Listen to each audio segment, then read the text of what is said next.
What if your silent energy field has been scripting your reality behind the scenes?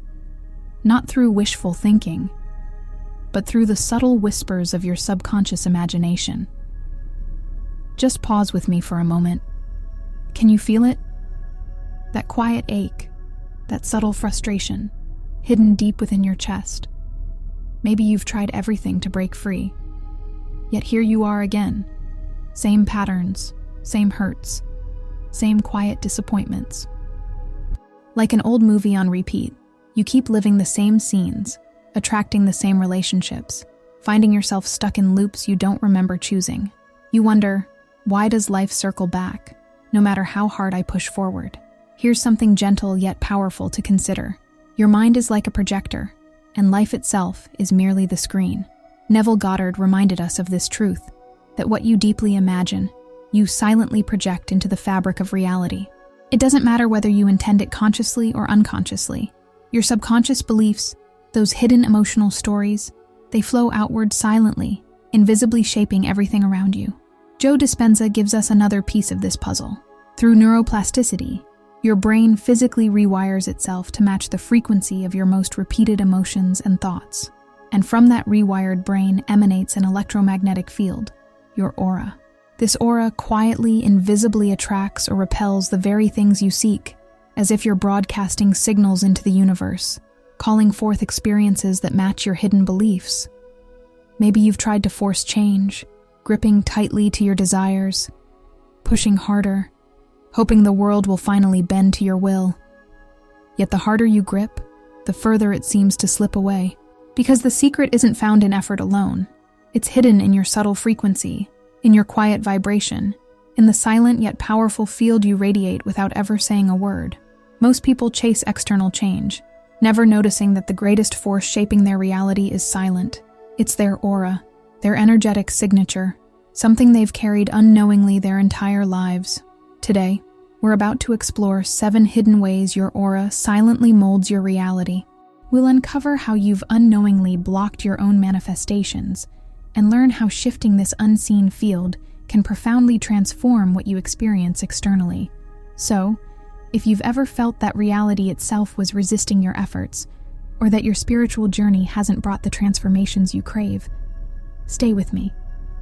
Consider subscribing if this resonates, because today we're gently stepping below the surface, right into the quiet heart of your life. Before we continue, I invite you to close your eyes briefly. Just breathe softly and deeply. Feel the quiet rhythm of your breath, the gentle rise and fall in your chest. Now ask yourself silently, what energy am I radiating into the world right now? Because as you're about to discover, your silent frequency holds far greater power than your loudest words ever could. Are you ready to explore deeper? Let's gently unravel this mystery together. Have you ever walked through life feeling quietly weighed down, almost as if your soul is carrying a heaviness you can't quite name? Perhaps it appears as a vague sadness in the morning, an exhaustion that sleep can't erase, or that familiar whisper in your mind. Maybe this is just how things are for me. This heaviness is not a punishment. It's not random. It's an invisible weight, an emotional residue quietly woven into your energy field, your aura, from unresolved feelings you've carried for years, perhaps decades. Those moments you pushed aside, emotions you swallowed, disappointments that lingered long after events passed. They don't vanish.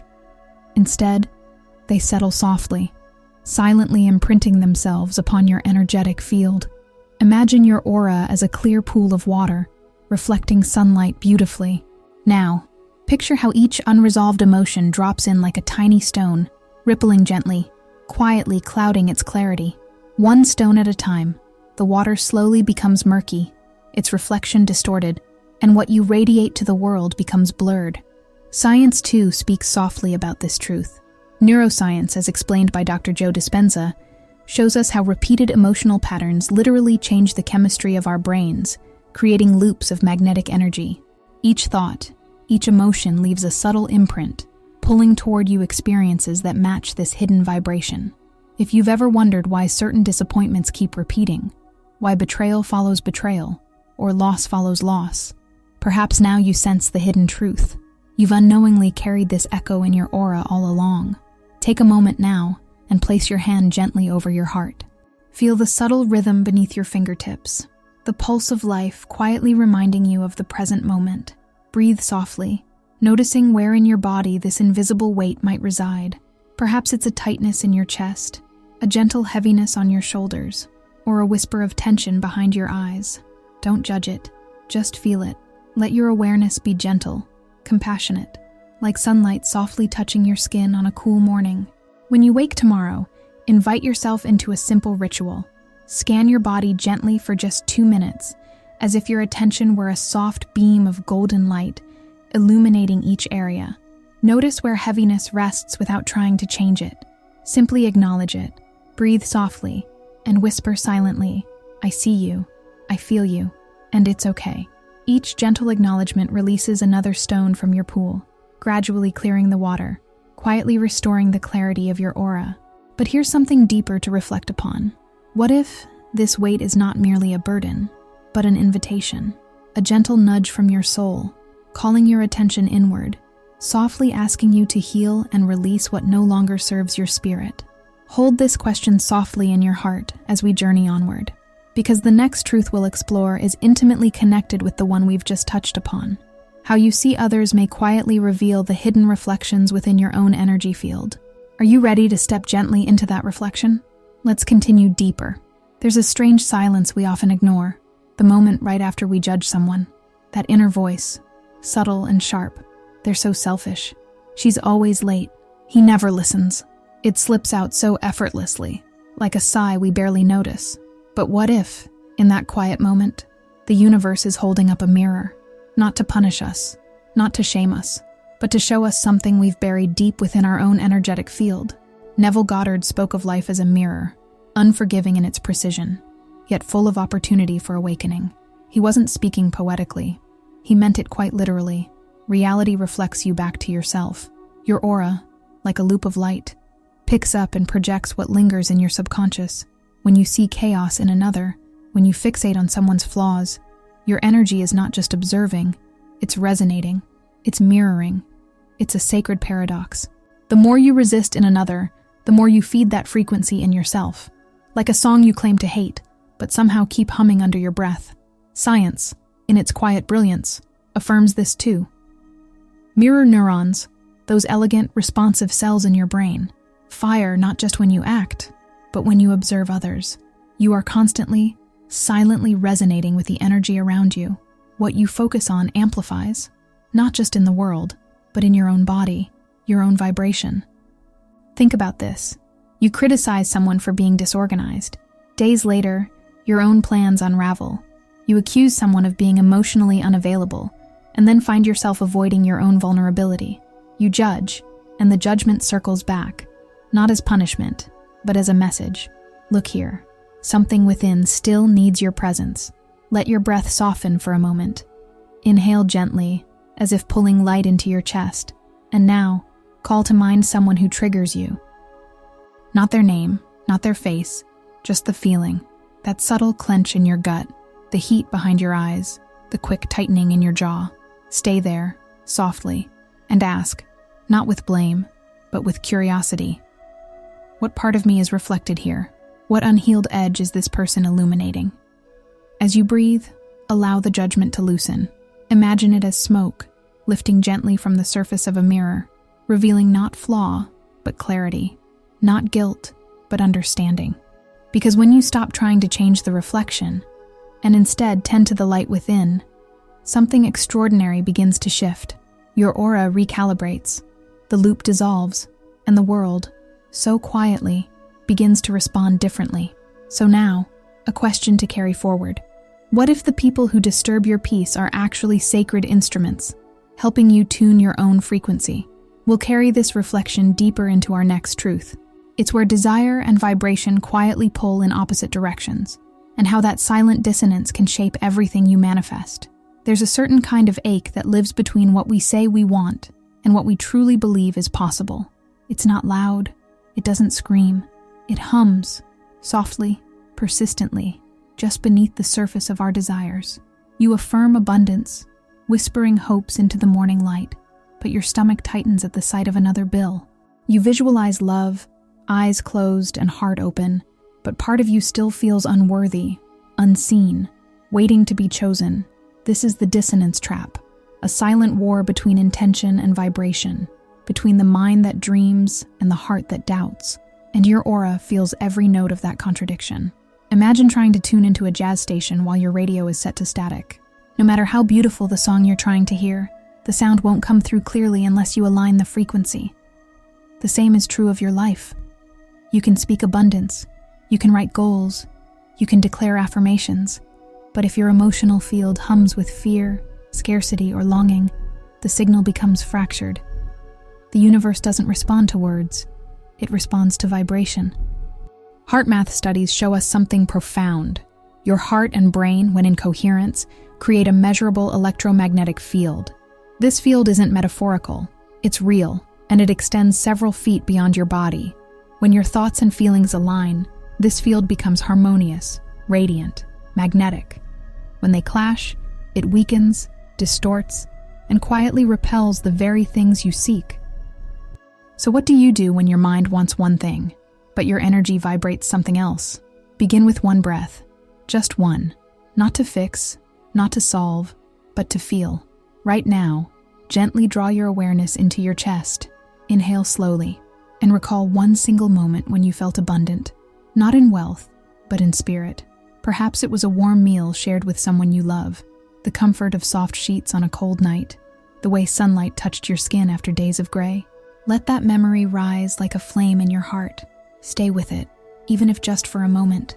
That feeling, that subtle shift, is alignment. And from that place, your aura begins to harmonize.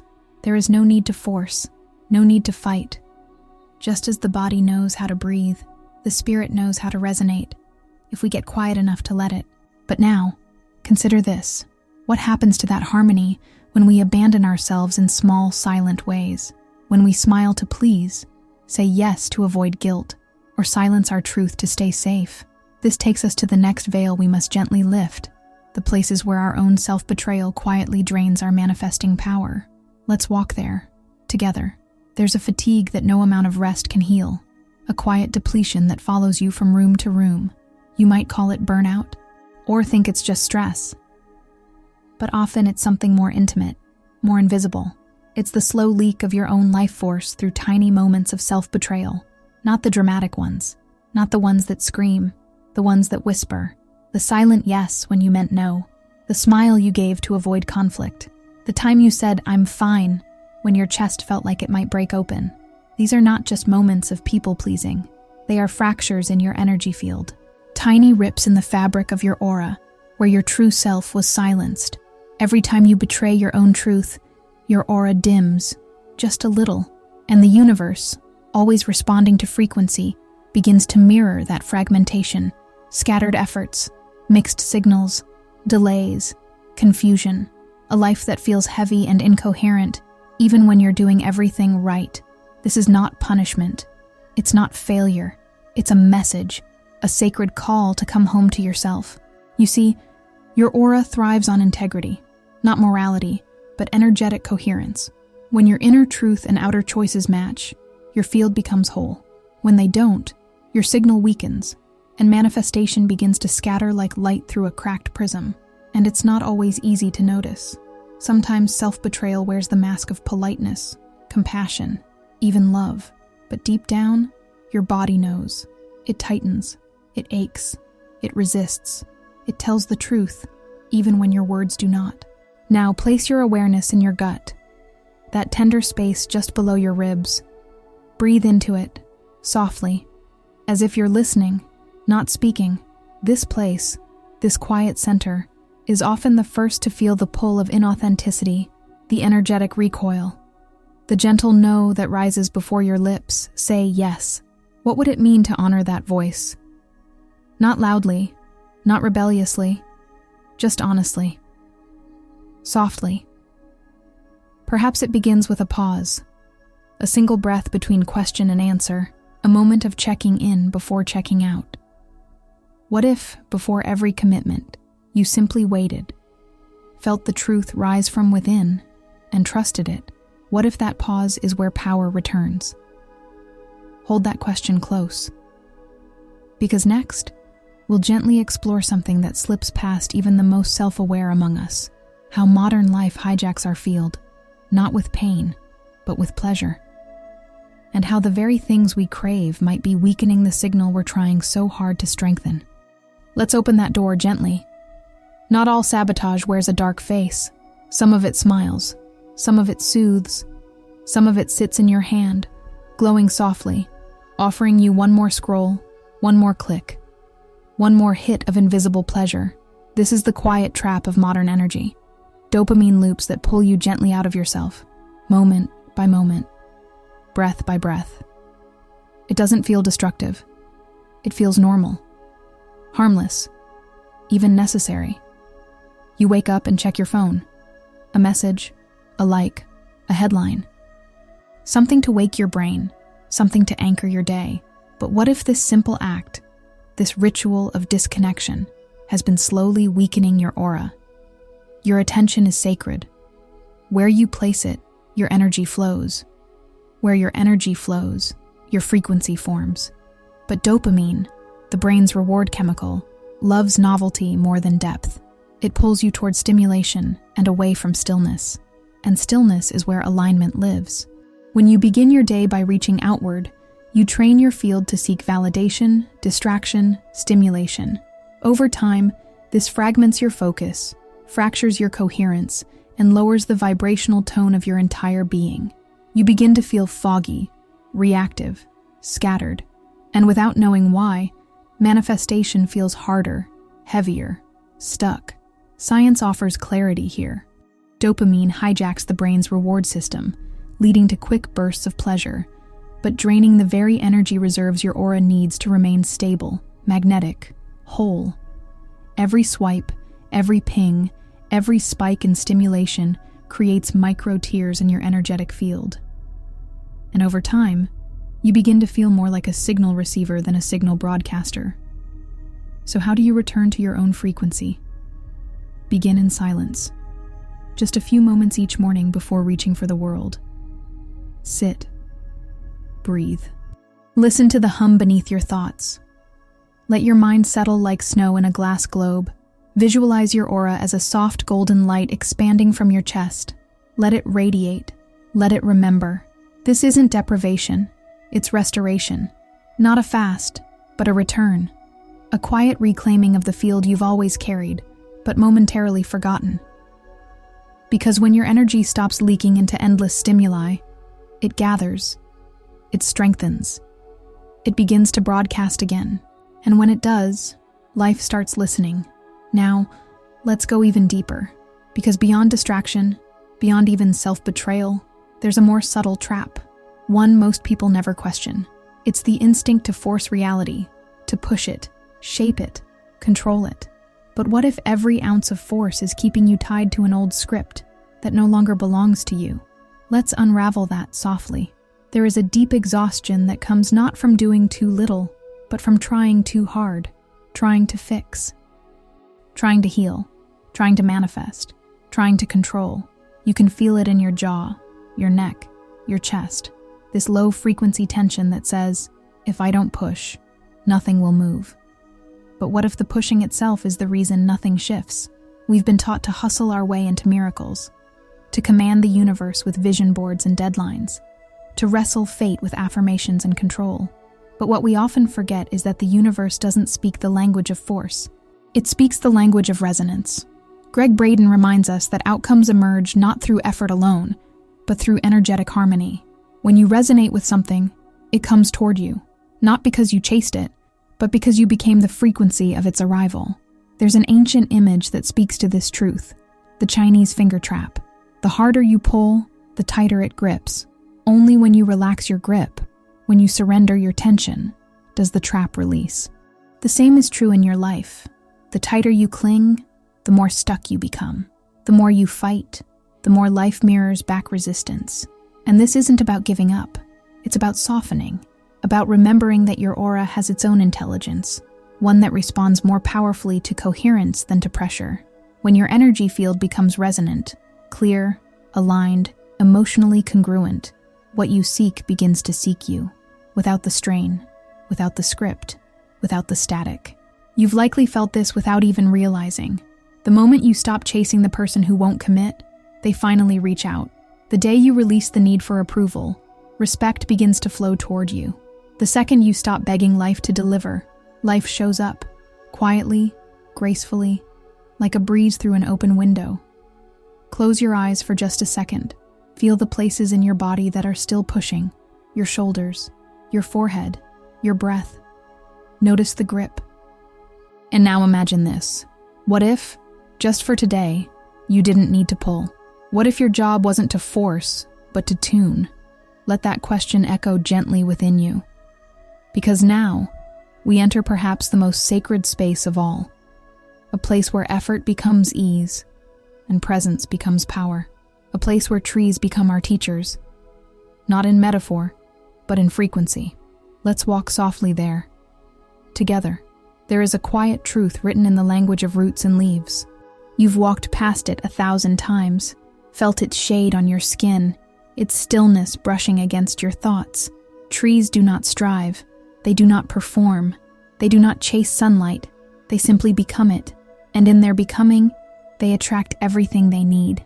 A tree never forces its growth. It never questions its worthiness. It doesn't compare its blooming to another's. It roots down in stillness, reaches up in trust, and lets its field do the work.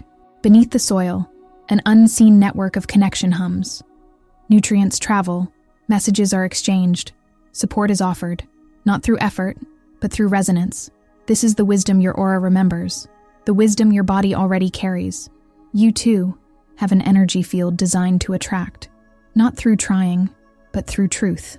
When your frequency becomes authentic, when it vibrates in harmony with who you really are, life begins to respond. People feel it. Opportunities sense it. Even your environment starts to shift, not because you asked it to, but because it recognizes you. Resonance invites recognition, and the most powerful resonance is grounded. Have you ever stood barefoot on grass after a long, difficult day?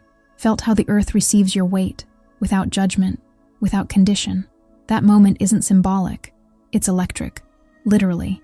Earthing allows your body to discharge built-up energetic static and recalibrate to the natural frequencies of the earth. Your nervous system settles, your thoughts slow, your field begins to smooth, realign. Remember, imagine your aura like the trunk of a tree, strong, quiet, rooted, each thought a branch, each emotion a leaf. The clearer the root, the steadier the bloom. You don't need to perform. You don't need to prove. Your presence is enough. So pause here. Gently, feel the ground beneath you, even if only in your imagination. Place your awareness in the soles of your feet. Let them soften and whisper inwardly. Let them open, not as a command, but as a remembering. I am already connected. Because the moment you stop trying to pull life toward you, and instead become a magnetic field of alignment, life begins to bend toward you, naturally, effortlessly, like sunlight finding a branch. Now that we've walked this path through your aura's invisible architecture, a deeper truth begins to stir. What if reality has never resisted you, but has always been responding to you? Not to your effort, not to your words, but to your silent field, your unseen broadcast, your energetic signature. Let's bring all of this into one final breath, one last remembering. Most people live their lives trying to speak their way into a better reality. They say the right things, they read the right books, they set intentions, write goals, try harder. But the truth is, the universe isn't listening to your words. It's listening to your energy. Your aura is a silent broadcast, a quiet electromagnetic whisper radiating from your body at every moment. It carries the stories you no longer tell, the wounds you thought you buried, the hopes you're afraid to believe in again. It's the hum of your beliefs beneath your behavior, the frequency of your subconscious, spoken without sound. This is why so many feel unseen, why so many say, "I'm doing everything right, but nothing is changing." Because while the actions may be new, the energy remains the same. And energy always precedes outcome. Dr. Bruce Lipton teaches us that we are not prisoners of our genes, but of our perceptions, our vibrational habits. The environment around your cells isn't just physical, it's emotional, it's energetic. Your aura is the environment your life responds to. Joe Vitale adds another key. Wanting something is not enough. The subconscious must agree. The aura must harmonize. Until your energy says yes, your life will keep echoing back no. So the question isn't, what do I want? The deeper question is, what am I silently radiating when I'm not speaking? What lives in your pauses, your reactions, your stillness? Right now, feel into your field. No effort, no judgment, just notice. Is there tension behind your desire? Fear beneath your hope? Resentment hiding beneath your smile? This is not weakness. This is not failure. This is where transformation begins.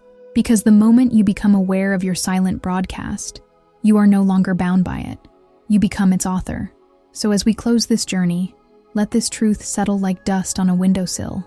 The world is not punishing you. It is responding to you. Let your breath deepen. Let your shoulders drop.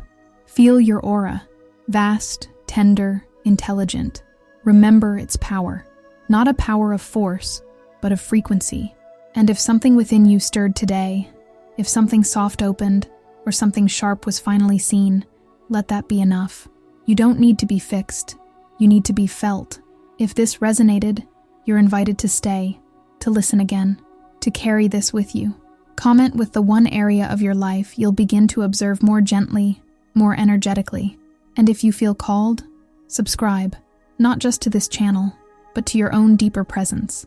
This isn't something to learn. It's something to carry.